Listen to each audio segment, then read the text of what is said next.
What up, y'all? Happy quarantining. It's day 15 of my 30-day book club. We are halfway through. I am still reading chapters out of my very first book, I Am the Solution.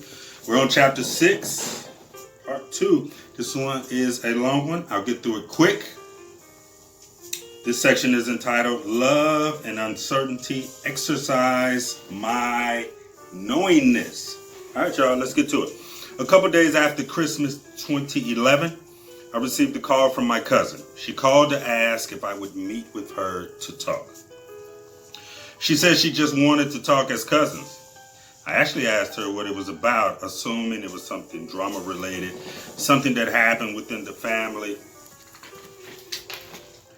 that I wasn't aware of, or maybe something concerning my divorce or other personal issues in my life. Immediately when she requested to speak with me, my mind went into a negative direction. And I started creating stories in my mind due to the uncertainty. But I loved her as my older cousin. We grew up together. We talked before and I respected her. And because of the love, I decided to go out and meet with her. I had to drop someone off in the same area, so I used it as a win-win. The funny thing about this love and uncertainty I'm referring to is that at the time I was completely broke. I mean, zero money. I had absolutely no money and about a half a tank of gas. As a matter of fact, I borrowed $2 from the friend I was dropping off just to buy my cousin a cup of coffee because we decided to meet for coffee.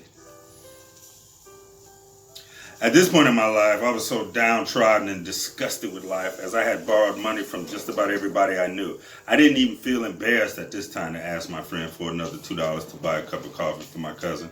So I took the $2, dropped the friend off, and immediately went to meet with my cousin. She actually picked up the tab for the 2 cups of coffee, which was great. She insisted on it. When she sat down, the first thing she said was, "I'm not sure how to say this, so I'm just going to go ahead and come out with it." I was open and receptive, but my mindset was like, oh, what now? Because my strong suit of being tough had kicked in and because I was uncomfortable with dealing with uncertainty. But I allowed the love of a family member to just move forward with it, and I'm glad I did. What was funny was that she sat down and immediately after giving me her intro about how this was difficult and how she's just going to come out and say it, she said something to the effect of asking me, when I was in a very low place in my life, how did I come out of it? When she said that, I was overwhelmed and sad at the same time.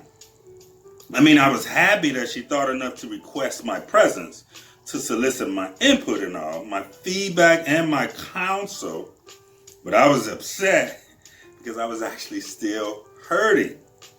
I was completely broke. I had no money, and I even struggled to get out to see her, but something within me told me to just go ahead and do it.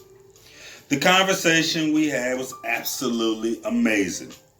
I let her know that I was honored and that this was great for me because I was in a terrible spot. And after listening and ministering to one another, we both walked away feeling much better and feeling more connected.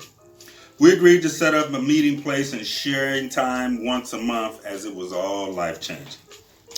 Around the same time, another friend texted me and mentioned it was her birthday and asked would I stop by. She was meeting some friends out. This happened right before I was supposed to meet with my cousin. And again, still in this funk, the brokenness, the wounded spirit, the financial challenge, I texted her and said, yeah. I agreed initially that I would come and meet her, and then I reneged through texting saying, yeah, it's just not a good time, and that I'd make it up to her later. And after talking with my cousin and being revived, I texted the friend back and told her I was going to come by, and that I suddenly realized she didn't ask me for anything. She just requested my presence. And again, with a half a tank, less than a half a tank of gas now, and the same $2 I had borrowed from the friend to treat my cousin, who actually ended up treating me, I stopped by to meet that friend. It was after meeting her that I felt even better because she just acknowledged my presence. for her birthday. I stopped by for a few minutes as it was on my way home, and I felt amazing again. That day ended with me feeling great. My cousin had solicited my input, and though I tried to pull out of going to my friend's birthday celebration, I went anyway as a result of speaking with my cousin. I felt revived. This exercised my knowingness that I had showed up to do great things, that people looked to my presence, and that I was very grateful and humbled.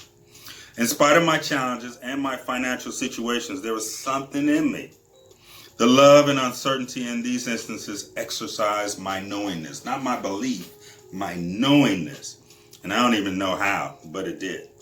I'm very grateful to my very close friend who loaned me the $2 to treat and meet with my cousin, who actually paid and who I shared with. We reconnected. She thanked me and allowed me to meet another friend in spite of being in the way of my own self.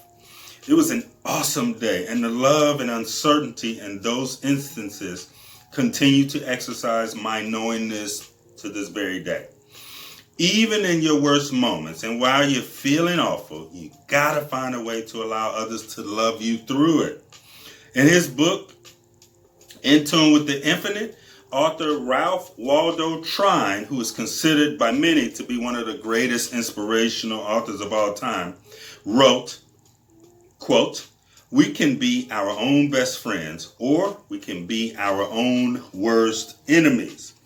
In the degree we become friends with the highest and best within us, we become friends to all.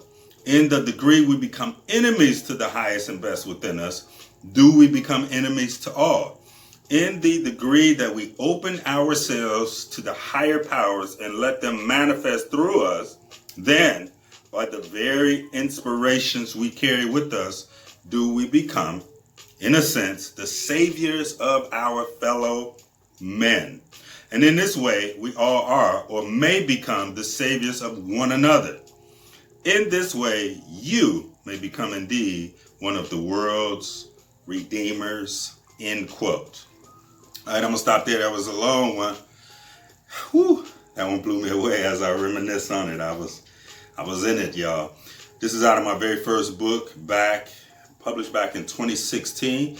We're wrapping up chapter 6. Thank you for rocking with me. If you hadn't grabbed a copy and you'd like to, hit the link below. Give me your thoughts, comments, suggestions. Love, light, peace, power. Thanks for rocking with me. Happy pandemic. I'll see y'all when I see you. Later.